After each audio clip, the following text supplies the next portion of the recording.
Hi, and thank you for joining us on Second Level Impact. I'm Candace Cieslo, and sitting next to me is the beautiful Patti Catter. Prepper Patty. Prepper Patti. Oh my goodness, I love it. I love the hat. Just to let you know, if you're listening, Patti has on this awesome camouflage hat. And some of the gear, her husband is prior military, and there is gear behind us. We have 550 cord, which if you don't know the military, 550 cord and duct tape. That's all you need to survive. Or bury people. Or torture people. Oh my goodness. I actually burnt my finger. I know no one will be able to see this, but the first time I realized how powerful 550 cord was, we were making ranger beads because we were doing land nav. So these ranger beads help you mark off 1,000 meters at a time. And it's 1,000, it's 100. It's been a while. It's 100. I'm sorry. And so anyway, so this guy was helping, RI was helping me make it and burn the cord to make it stick. Well, a piece of the cord melted off and fell on my finger. And it has been, I was in OCS in 98. So I can't do math, but 25 years, right? My gosh. And I have this massive scar still on my finger where that burnt through. I mean, it was deep and it didn't heal for probably 9 months, 10 months. So 550 cord is some serious stuff. It is. It's funny you mentioned that because yesterday I actually had the 550 cord out and I was making. Patti, what were you doing with 550 cord? I was tying up my little garden plants with them. Doesn't everybody? You're like, I was tying up, dun, dun, dun. Garden plants. Yeah. Not the gardener. Not the gardener. Not the garden plants. Yeah. Okay. Well, Ken is your gardener, so that is a different episode altogether. Wow. That went sideways really fast. Sorry about that. All right. And back to prepping. So when was the first time that you realized that you needed to prep or that you wanted to prep?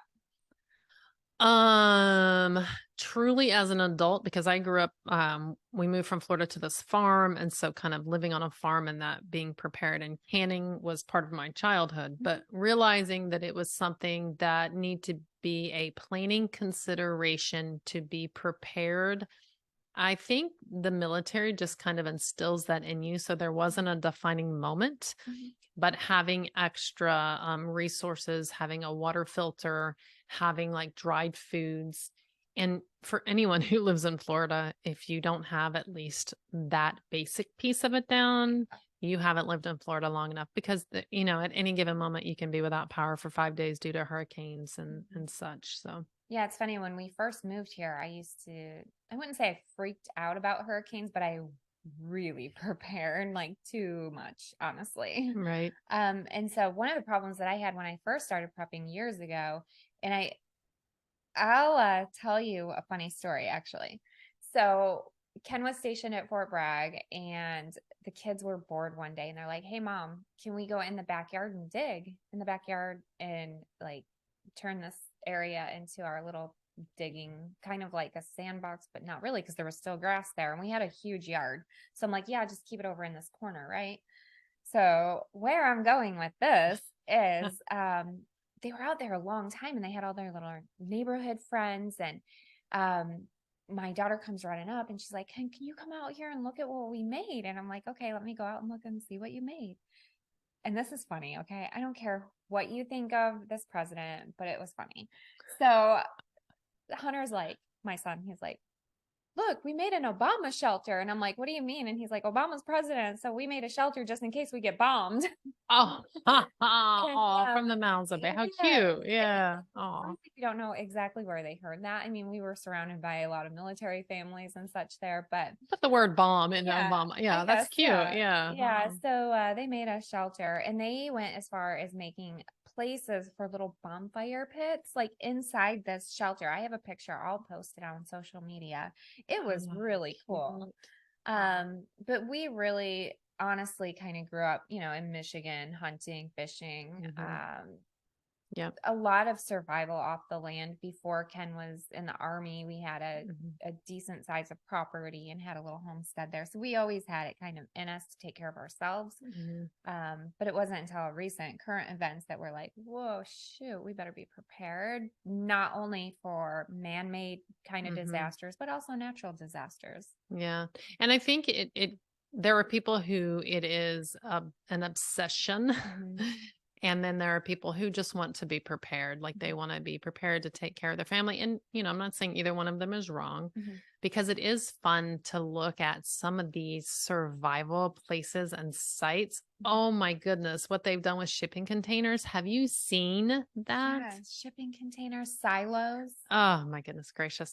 Mhm. So we have a piece of property and my daughter and my son, the two older children, have these designs already. All right, we're going to have this bunker here and we're going to have tunnels underground and we're going to have zip lines above and like it's like Red Dawn, like they're Yeah. preparing for Red Dawn. I'm like, I don't know why. I don't know who their parents were or anything like that. they weren't But, military parents. yeah.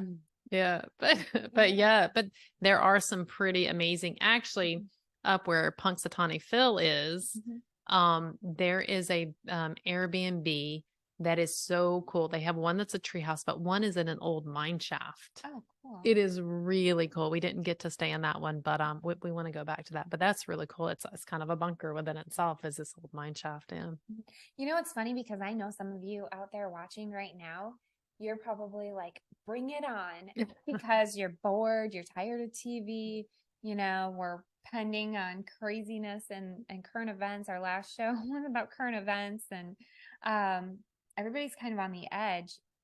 And survivalism can bring a new aspect of excitement. Mm-hmm. But it's honestly something I don't think any of us really, really want. No. If you've seen, oh my gosh, those zombie shows and things like Mm-hmm. that, like seriously. Yeah. Well, and here's something that we in America don't go without. So you probably know that I have three children, refugee children that we are legal guardians of, and they have gone days without food before. I mean, days. They have been beaten. They have gone very, very hungry. They have watched people die because of conflict and war and battle. We don't want that. Mhm.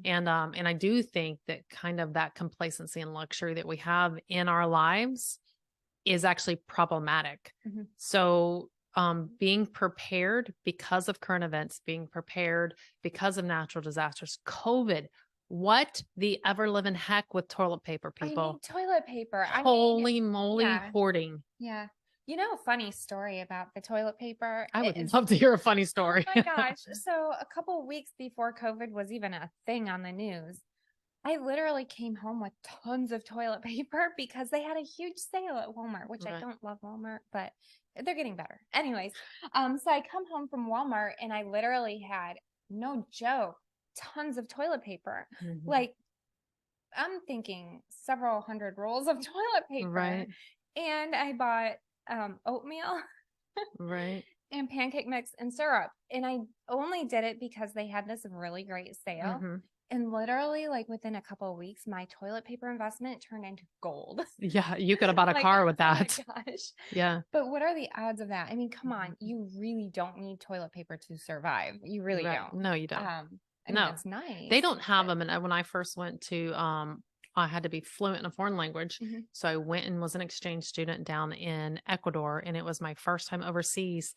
And they had holes in the center of the town. There were two holes, and I am assuming it was male and female. I don't know, Mhm. but two holes with three-sided, not four-sided, Mhm. in a hole. There was no toilet paper. There was no toilet paper at the university. Mhm. Like it's just, we think it is common, but it was definitely not common at any, at that point. It Mhm. was not something that was considered common So, there. yeah. So, funny thing, in the luxury that I've been brought up in, I'm like cringing at the thought of walking around without being clean. Like, Hmm.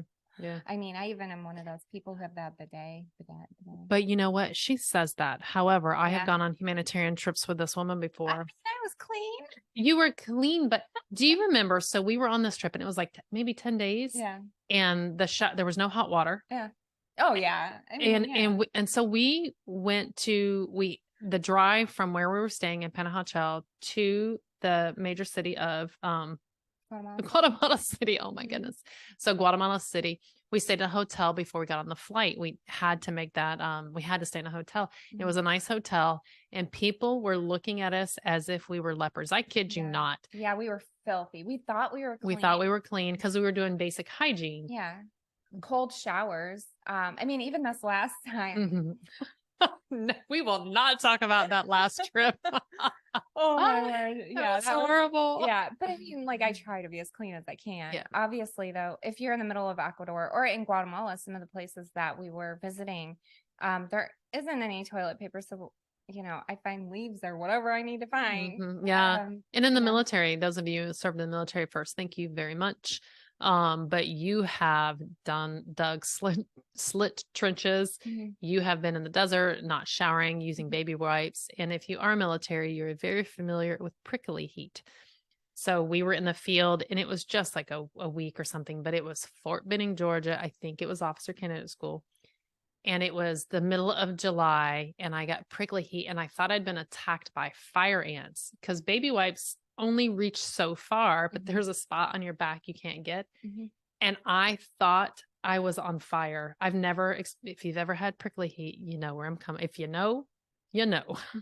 Oh my gosh. I remember when I first started getting into, helping military veterans and even when I started like hunting and things like that when I was younger, I was kind of oblivious to the whole bathroom thing in Iraq because Ken was over in Iraq and I thought it would be a really nice gesture to send him over some toilet seat covers. And so we still laugh about that a little bit. Like he has a toilet seat.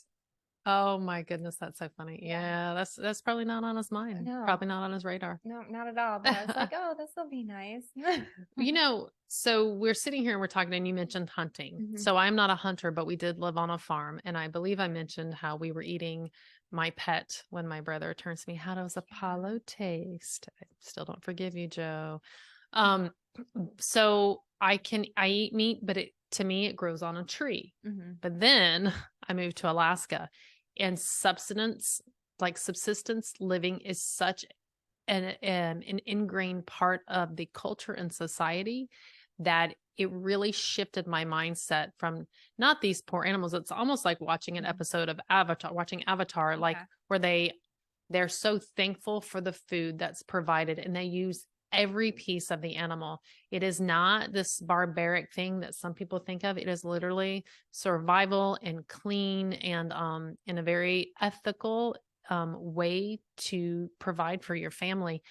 When we first went dip netting, you take this huge massive net and you push it out and the salmon actually hit the net and they're so powerful. It's like a 30-pound salmon hits the net. And let me tell you something, and again, I'm 6 feet, pretty strong. And I had 3 hit the net at one time and I thought I was going to drown.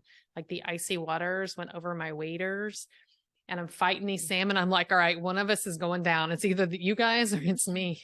But at first I didn't want to, like, you have to, you want to put the animal out of their misery as quick as possible. And I was like, oh my gosh. Duh. And then I was like, hey, the quicker you do it, the better it is for everybody. Just And get it over with. it's survival in a way that most Americans don't think of. I can't imagine some of my friends that live in New York City going out and whacking a salmon on the head, to eat it. Like, I don't think that's a thought process for most people. It's funny because in Michigan, a lot of people are hunting. I mean, it's just what you do, I guess, for whatever. But it's funny because I remember the first time I went hunting and I was watching these men like get all excited and like get all nervous and get all these butterflies. And I'm just like, what is the big deal? I personally don't see a big deal with it. I guess maybe because I was raised a little bit differently. I don't know. But I think there's a big difference between game hunting for food versus for a head on the wall. Oh, that's right. I personally don't do the whole displaying trophy kind of thing. And honestly, I haven't even been hunting in a long time. And on top of it, I don't eat very much meat at all anymore. I eat white meat, chicken, fish. Those are my definite go-tos. Yeah. So we talked about hunting, we talked about fishing, we Mhm. talked about containers. But what are some basic ways, Patty, that you've seen that people can be prepared to get them through like a week if this, if we have another shutdown of our logistics system, if our 18 wheelers cannot work, if the breadbasket of the world is shut down and we don't have food coming in Mhm. because not many of us are farmers. Mhm. What are some things to get through a couple of weeks? What are some of your key go-to? This will help my family get through a couple weeks. Two things that are, I think, the most important aside from food is water is absolutely necessary. Pure, clean water. So, water filtration systems, very important. Mm-hmm. The other thing is medical supplies. A lot of people don't think about that, but remember how many times, even as of last year, I remember my daughter who lives in another state. She's like, I can't find children's Advil for my daughter, and so can you send me some? And I'm like, oh my gosh, just basic necessities that we Mm-hmm. should all have, the Mm-hmm. aspirin, the Tylenol, Mm-hmm. the suture kit, Yes. the antibiotics, the Mm-hmm. the simple things that would Mm-hmm. really possibly save a life, Mm-hmm. um, Absolutely. that we take for granted. So those two things are major. Yeah, and gauze and a suture kit. Mm. So you don't need a medical degree, but you can actually have kits and you put the tape on and pull the sides and it actually sutures it, or something as simple as super glue. Yeah. So super glue can heal up, can close up something and keep the infection out of it. Mm. And that is a critical point. A small cut can lead to serious consequences. So just some antibiotic cream, just some antibiotic spray, and some super glue would go a long way for minor injuries. And I've even considered taking like a EMT course or taking, redoing in the military. We have a lot Right. of basic medical courses that we take a basic, you know, CPR. CPR, et cetera, and basic wound care. But I'd like to kind of revisit that just in case I need to, even if I'm out in the woods hiking and my, son cuts his leg or something, just basic information that we all should pretty much know. Absolutely. I mean, you think about people going to the hospital for COVID. There's also people who don't want to go to the Hmm. hospital because of COVID, because you don't want to go there and catch something. So, what better way than to take care of yourself if you Yeah. can? Um, so, one of the other things I think of is when we were in Michigan, I had a military surplus store. Nice. And a lot of people don't know this about me, which surprise, like I need a book. You Um, do need a book. but one of the things that people don't realize is I had a lot of Michigan military defense and military militia. So in Michigan, it was very common for militia to come into my store. And you think of militia, and I don't want you to think of people trying to overthrow the government or anything like that. In fact, Michigan has a state funded militia, Right. basically. And so it was a good thing, but they would come in and we would have coffee get togethers and things like that. And we would talk about all sorts of things. And I think that the major things were the water filtration, the med supply kits, the Hmm. gauze, get a to-go bag, a bug out bag, Yeah. that you can fill in case you need to leave your house for whatever reason. If it's a natural disaster and your house is flooding, you need to grab your bag and go. Make sure your important paperwork is in it, Hmm. your social security cards, your birth certificates, things like that. Yeah. And that's an important piece of it. So a fireproof, safe, or even putting your important documents in a Ziploc, like a double Mhm. Ziploc Mhm. baggie.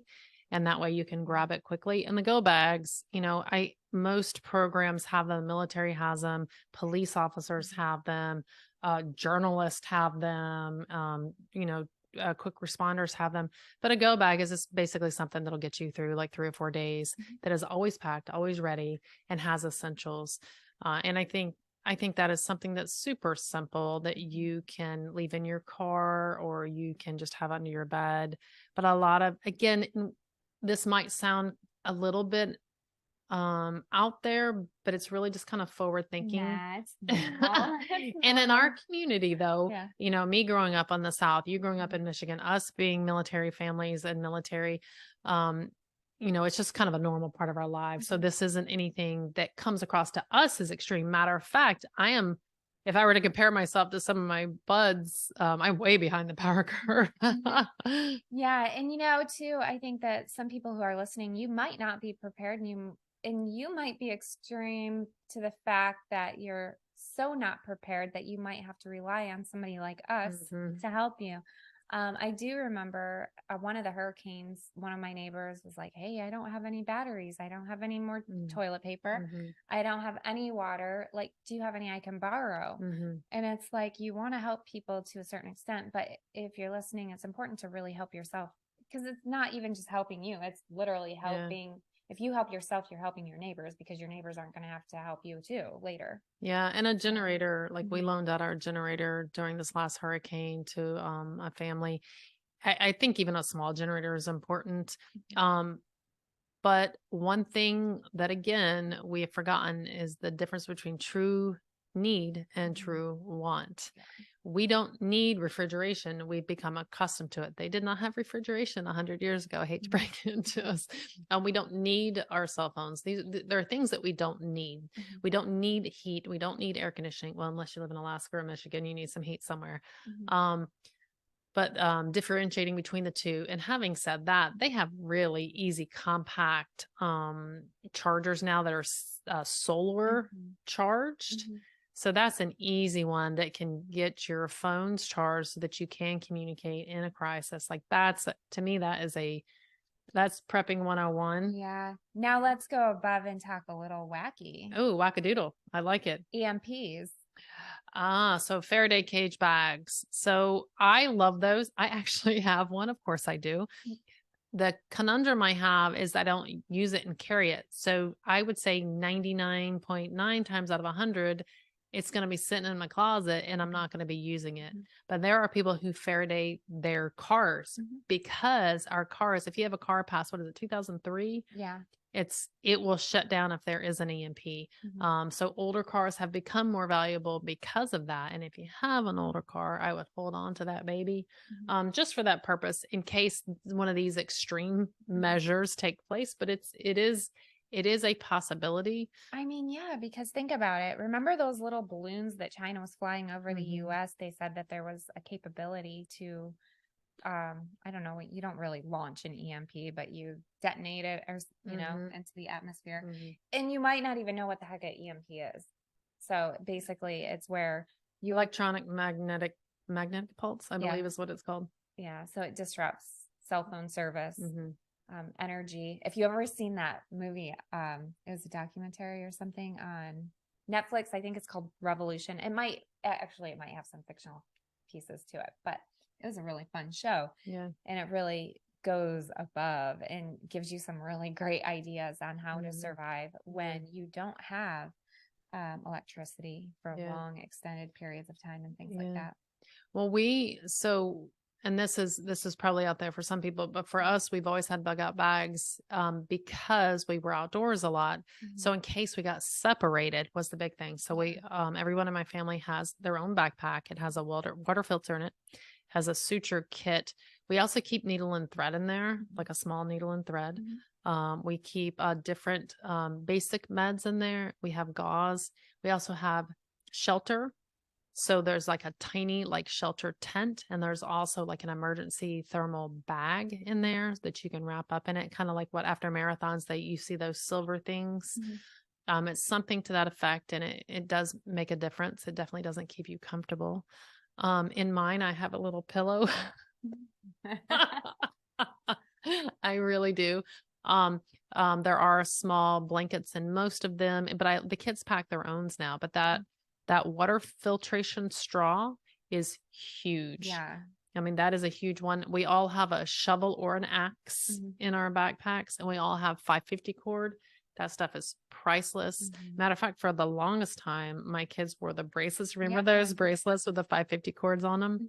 Mhm. Then a flint, like a lighter, Mhm. for fire. And I actually cheat and have some fire starters Mhm. Yeah, we do too. It Yeah, just those makes it little easier. Yeah. yeah, especially if it's wet outside. And too, if something hits the fan or if you're lost and you need Mhm, immediate comfort, it's kind of nice to have those things that can help you immediately mhm, so that it gives you a little buffer time to figure out how you're going to deal with things long term if you needed to. mhm. Yeah, and we have, like, little baby axes and knives, and those are not for, self-defense, although they could Mhm. be, but they are literally for branches, trees, twigs, Mhm. setting up camp, etcetera. Mhm. But we do have a little bit of freeze-dried stuff, and, um, and that's just the kids love, like, the NASA ice cream Mhm. where you just pour water on it. Mhm. Ooh, it tastes like it doesn't taste like ice cream. Mm-mm. It does not taste like ice cream. That's a lie. It's a lie.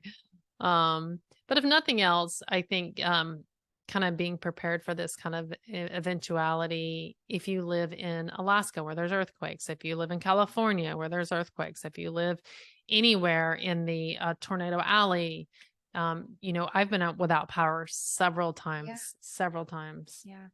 Yeah, the one thing that I learned about, and this is such a wuss thing, is I have a French press now because the last hurricane we had, I lost power. And I was like, man, I just want some coffee. Mm-hmm. And if I had a French press, I would have had my coffee. Yeah. So you can still light a stove if you have gas still. You can still Mm-hmm. light a stove with a match and have Mm-hmm.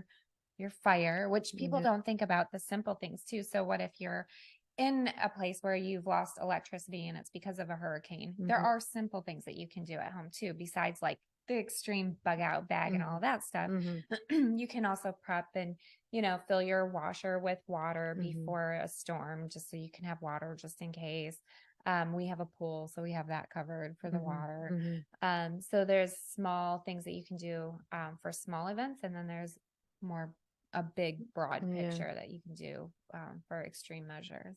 If I were going to recommend anything that was significant, if you were going to stockpile just a little bit, I would say definitely the straw. The water filter straw Hmm. is priceless. Hmm. You can drink anything with that. I beans and rice store really well. Honey never goes bad. And coffee Hmm. and alcohol. Hmm. And even if you Tobacco. tobacco, even if you don't drink, kind of back in the day in the military, they actually gave out packs of cigarettes Hmm. with the MREs. And in that people could trade. So Hmm. it's like a bartering Yeah. thing, Yeah. alcohol or tobacco Yeah. or bartering kind of Mhm. things. And honey too. Like think about what a luxury sweets are. That was not normal back in the Right. day. So sugar and honey, even though that doesn't, I'm so sorry, even if that doesn't store very well, Hmm. um, those are things that are good to have on hand. Hmm. And then you get the extreme people. Now Hmm. let's talk more extreme. So we're Right. stepping it up each time. Right. So one of them is buy gold bullion, buy silver bullion, like be Oh able to yeah. trade in that. So what do you think about the potential of currency, Hmm. where paper currency is going, or digital currency, how that all works? What do you think? Yeah. So I think a lot of it is so scammy, to be honest. I've really thought about this because there was somebody recently within the last couple months who was like, hey, why don't you sell gold on your show? Because gold is going to be worth more money than paper money. But the thing is, if you think about it, if if we had an extreme measure where we've lost power, where we lost internet connection, where we're really in that hard of a time, how in the heck are you going to get access to your gold? And who's going to really care about a bar of gold when I have roast beef? Right. So at the end of the day, I decided I am personally not going to invest in the gold. While I've seen it fluctuate over the years, some Mhm. years it's worth more than other. At the end of the day, if it comes down to it, my life is in stake or my family's life is at stake, a gold bar is going to be worth nothing when there's fighting all around you, or if there's a disaster all around you. That gold bar is literally useless. You can't eat it, you can't drink it. You can try to barter with it, but Mhm. what's the odds of it being worth anything? Yeah. And then the crypto, that is still yet to be seen. We have a really good friend who's been trying to talk us into doing crypto. However, I have so many friends who they got in after the curve, right? So if you would have invested at the beginning, sure, you could have grabbed a whole bunch of money. And now though, they're talking about taxing it. And the same thing again is if there's a World War III, if there is a huge crisis going on, the least of anybody's worries is going to be crypto or gold or silver. It's going to be more like, Survival. right. Like, can I eat? Can I drink? Yeah.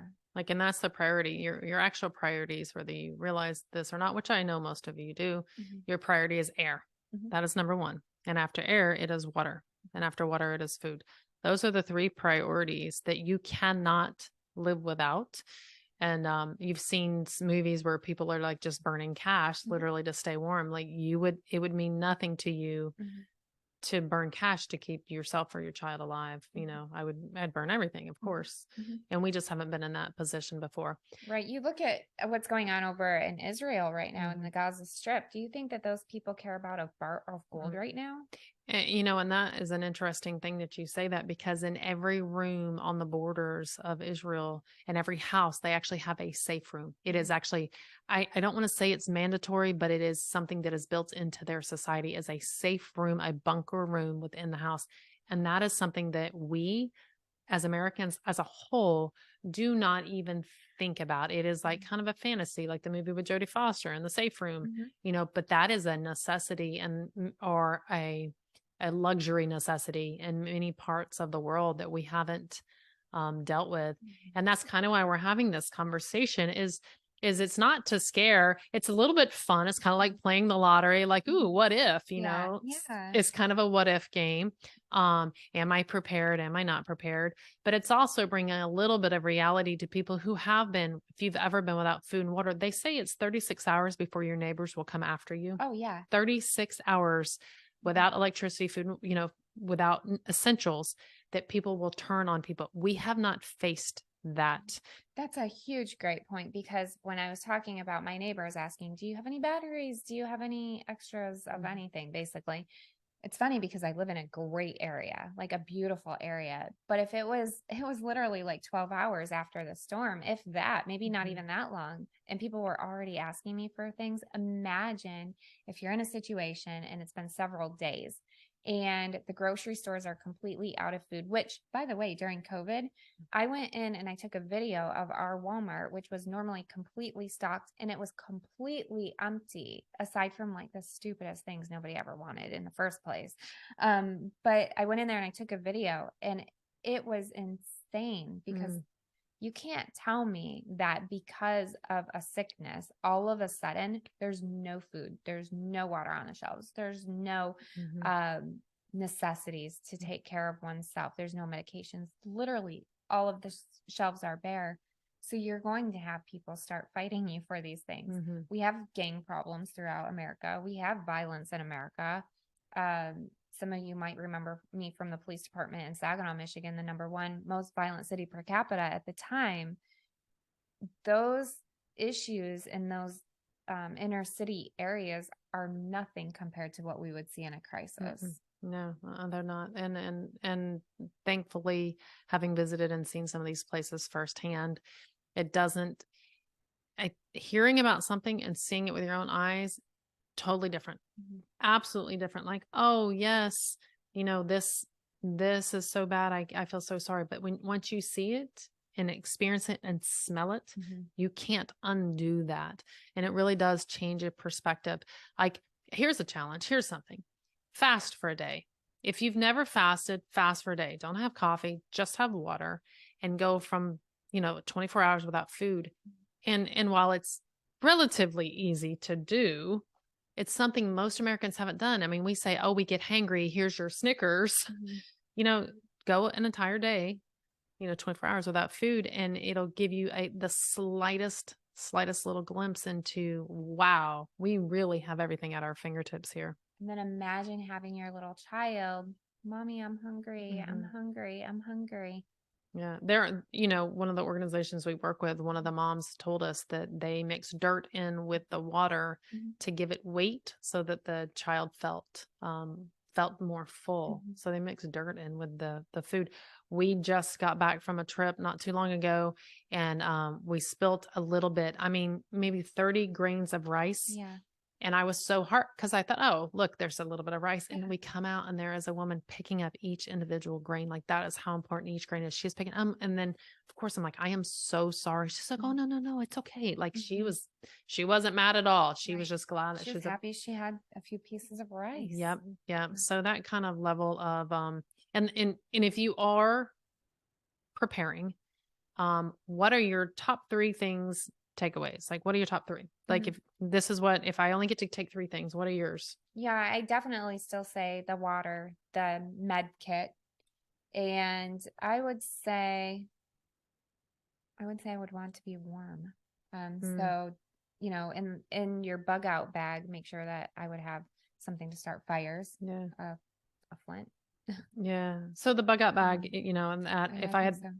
three things, mine would be water. Oh my gosh, a weapon. Yeah. A weapon. See, but I think that's something you can make or create with Yeah, things laying around you, yeah, it's things that true. you can't, that you probably need to have with Mhm, you. I would say the water filter straw, mhm, number one. mhm, Number two, just because our society, I would have that mhm, cellular rechargeable that you could use your phones in case phones are still working, mhm, that you would want to have that. And the third actually would be Ziploc baggies, mhm, because you can use them to seal things off, contain water, mhm, catch things, put food in. You can use them for a lot. It seems kind of weird, but they're super lightweight. They're super portable. They'll keep your phone dry. They'll keep your electronics dry. You can put, grab your jewelry, put it in. You can do a mhm. lot of things with Ziploc baggies. So one of my friends, he's super into prepping and he travels all over the world. And he was saying, I need to get a satellite phone. Hmm. And I keep thinking about that. Yeah, a sat phone is huge. Mhm, There are some that have you're required to subscribe and you pay every month. Some mhm, you can buy outright. mhm. So that is again, you're kind of getting next level with the sat Yeah. phone. I think that is important. I think a ham radio would be Mhm, mhm. huge that to be able to talk. And I also think that the connection of a drone, Yeah. like I would love to see what was around me and kind of have a heads up. So those Mhm, again, kind of next level things, mhm. not that we've ever discussed or talked about Never, anyways. never, never. We would Yeah. never do Yeah. that. Mhm. Yeah. So, So if you want to have a compound, just get a yeah. hold of us. We'll talk to you offline about this. But no, thank you so much for being a part and listening to this and definitely let us know your ideas and thoughts.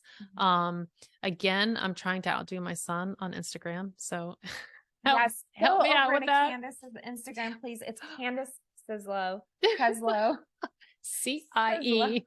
And Cheslo. yeah. It's Cheslo. Um, Yeah, but yeah, thank you and yeah, and no underline score between your first and last name. It's no. just Candace Cheslo. Yeah. And I'll link it to my Instagram. So if you want, you can go there. But if you go to Second Level Impact too, Yeah. you'll see her commenting Yeah, and things in there. for sure. So go to Second Level Impact on Instagram, and we have a Facebook group for that. Mhm. Also, please follow Candace. She's really looking forward to the check next to her name so she can beat her son. So I can be cool at Yeah. 50.